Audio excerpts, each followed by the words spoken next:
Pessoal, tudo bem com vocês? Olha só, temos novidades aqui dentro desse vídeo. Impressionante reviravolta agora. Bolsonaro pode se livrar das mãos do Alexandre de Moraes. Eu vou dar todos os detalhes aqui nesse boletim de hoje. Estamos acompanhando há mais de uma semana toda a mídia julgando que Bolsonaro participou de um suposto golpe que nunca, na verdade, aconteceu e fazendo militares como bandidos, né, por terem participado aí desse suposto crime.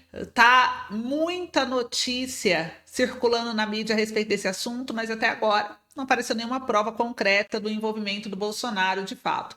Agora o ex-presidente, baseado na lei, ele pode colocar o Alexandre de Moraes de escanteio em qualquer tipo de investigação, gente. E vamos dar todos os detalhes dessa reviravolta, do que aconteceu, que lei é essa, o que tá pegando, para você ficar por dentro. Enquanto isso, o governo Lula reafirma a sua incompetência. Enquanto todos estavam esperando um robusto pacote de corte de gastos, o governo anuncia a isenção do imposto de renda de até R$ 5.000. O dólar disparou a R$ 6, o maior valor da história desde o seu início. E eu vou trazer tudo aqui para você. Então fique até o final do nosso boletim para você ficar por dentro de tudo que está acontecendo no mundo político. Já te convido a se inscrever aqui no canal e ativar o sino de notificação para ficar por dentro de tudo que está ocorrendo e não perder nada, tudo bem? Eu já vou começar aqui com a primeira notícia. Deixa eu compartilhar minha tela aqui com você. Deixa eu compartilhar aqui a minha tela. Olha só, pessoal. Aqui ele mostra, né, que o STF tem a mudança aí no marco civil que poderia inviabilizar, inclusive, o WhatsApp. Vamos começar com o bloqueio, que exigiria uma reengenharia no aplicativo do Mundo devido à criptografia, que é inviolável, disseram fontes ligadas à plataforma. Então, a eventual mudança dos trechos do Marco Civil da Internet no julgamento do STF, que começou nessa quarta-feira, do dia 27, sobre o conjunto de ações que tratam da regulamentação das redes sociais, exigiria uma reengenharia do WhatsApp que poderia inviabilizar o uso do aplicativo no Brasil e no mundo.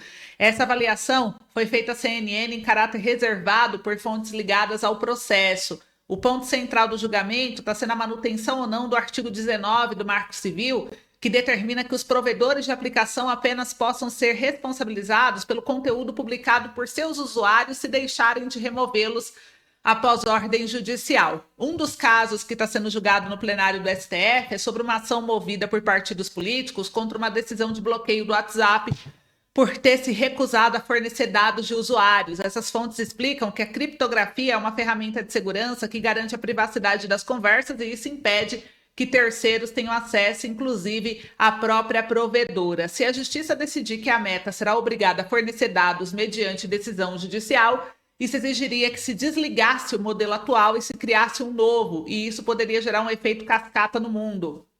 A CNN ainda apurou que a Meta pode entrar com nova ação no STF para preservar a criptografia em caso de revés no julgamento. O argumento é que simplesmente não existe criptografia acessível.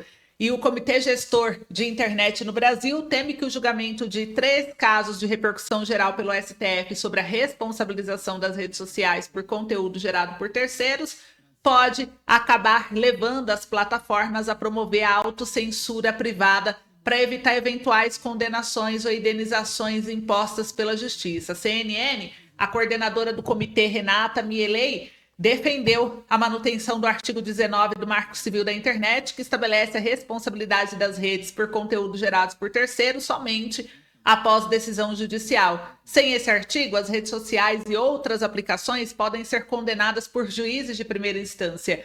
Uma nova interpretação do artigo 19 pode gerar um ambiente de censura prévia por simples notificação e insegurança jurídica. Ela explica ainda que é preciso que as redes tenham um tratamento diferenciado de outras aplicações, como a Airbnb, que podem sofrer as consequências de um vazio jurídico. E aqui, gente, o STF ele não terminou o julgamento sobre responsabilidade de redes sociais por conteúdo de usuários. Os ministros leram o relatório e ouviram representantes das plataformas agitadas, né? E começaram aí uma nova votação nesse dia 28. O Supremo Tribunal Federal encerrou a sessão sem concluir o julgamento sobre as redes sociais, se elas têm responsabilidade por danos provocados por conteúdos publicados por usuários. E segundo o G1, os ministros leram relatórios, ouviram representantes, mas a votação ainda vai ser realizada. O que os ministros discutem são se tais aplicativos podem ser condenados a pagar indenização por danos morais por não retirarem do ar publicações envolvendo discurso de ódio, fake news e provocação de problemas a terceiros sem a ordem da justiça. Então, durante a deliberação, os ministros se mostraram incomodados com a recusa das plataformas de remover perfis falsos do ar. Um exemplo é Alexandre de Moraes, que citou a situação pela qual passou, dizendo que as plataformas dificultam e quase ignoram quando você tenta retirar um perfil falso seu. Não tenho Instagram, não tenho Facebook, tenho uns 20 perfis e tenho que ficar correndo atrás. É tão óbvio para a plataforma que o perfil não é meu, porque o perfil meu só fica me criticando.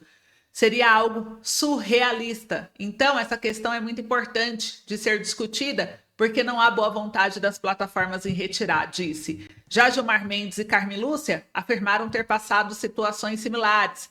Durante a sessão, os relatores do processo, os ministros Dias e Luiz Fux, eles apresentaram os relatórios. Depois, os envolvidos apresentaram seus argumentos com o voto dos relatores e demais ministros devem continuar discutindo o assunto. Então, o artigo 19, né, ele trata aqui, vamos pelo Facebook e a censura. A rede social questiona a constitucionalidade do artigo 19, argumentando que a obrigação de remover conteúdo sem ordem judicial configura uma censura e viola a liberdade de expressão dos usuários. Já o Google e a responsabilidade por conteúdo, o Google, em caso relacionado ao antigo Orkut, questiona se um provedor de serviços pode ser responsabilizado por armazenar conteúdo ofensivo e se deve realizar a prévia fiscalização desse material.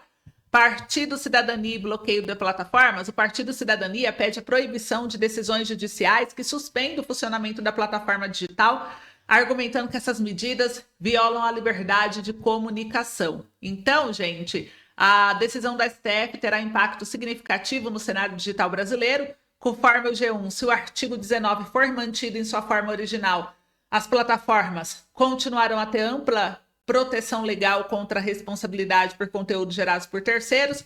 Por outro lado, se a corte decidir que as plataformas devem ter papel mais ativo na moderação de conteúdo, isso poderá levar a maior responsabilização das empresas por informações falsas, discurso de ódio e outros tipos de conteúdo prejudicial.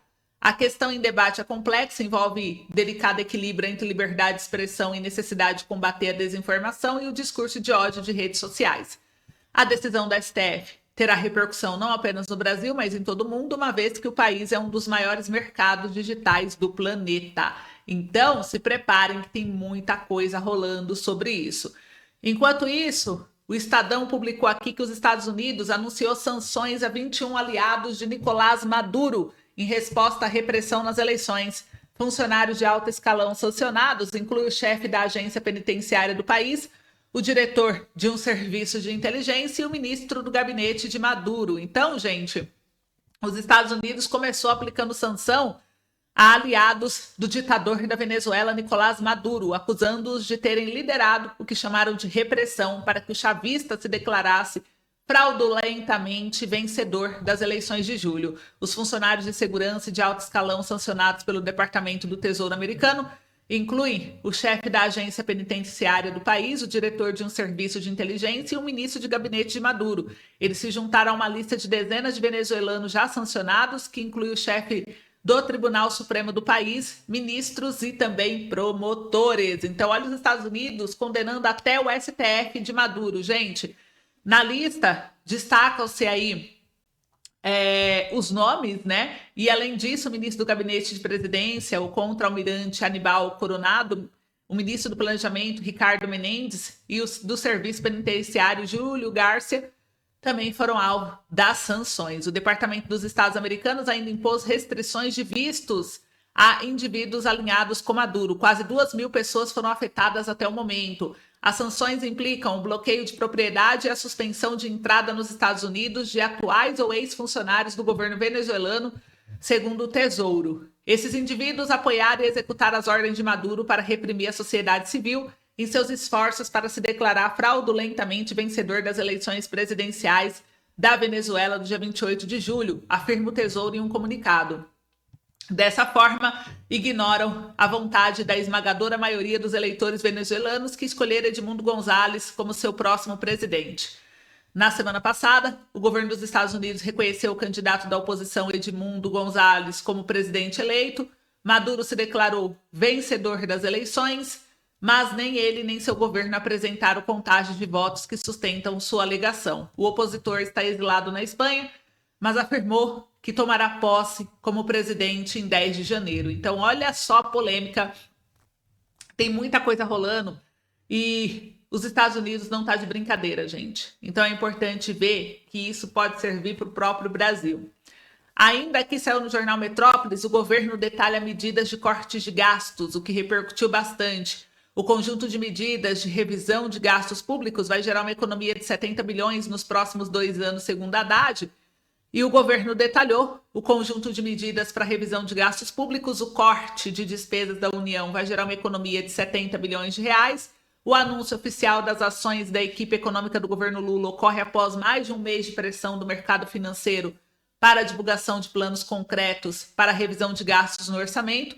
Participaram aqui da coletiva de imprensa Fernanda Haddad, Simone Tebet, e o objetivo é diminuir o ritmo de crescimento de despesas obrigatórias de modo que elas caibam dentro do novo arcabouço fiscal. Haddad disse que a reforma tributária é fundamental. Não queremos confundir debate de reforma com medidas que desejam reforçar o arcabouço. A reforma, tanto de consumo quanto de renda, tem um pressuposto anunciado no começo do governo e vai ser mantido se depender do executivo. Nosso tema hoje é o reforço do arcabouço fiscal, conjunto de medidas que tem impacto entre 30 bilhões e 40 bilhões até 2026.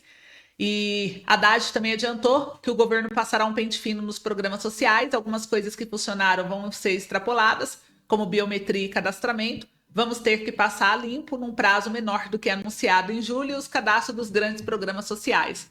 O prazo de recadastramento vai ser encurtado por lei. Então, assim, depois desse anúncio, gente, o dólar disparou. Então, assim, ele anuncia corte de gastos, mas anunciou a isenção do imposto de renda. A gente viu aí uma repercussão muito grande e muita coisa vai mudar. É importante vocês acompanharem, porque eu vou trazer um outro vídeo detalhando até melhor a minha opinião sobre esse assunto e o que foi a real intenção do governo. Eu estou esperando aqui finalizar a análise de alguns artigos que eu separei para trazer para vocês em um outro vídeo um pouco mais detalhado sobre esse plano do governo e a estratégia real do PT. Mas hoje o foco não vai ser esse. O foco vai ser sobre o plano do Bolsonaro.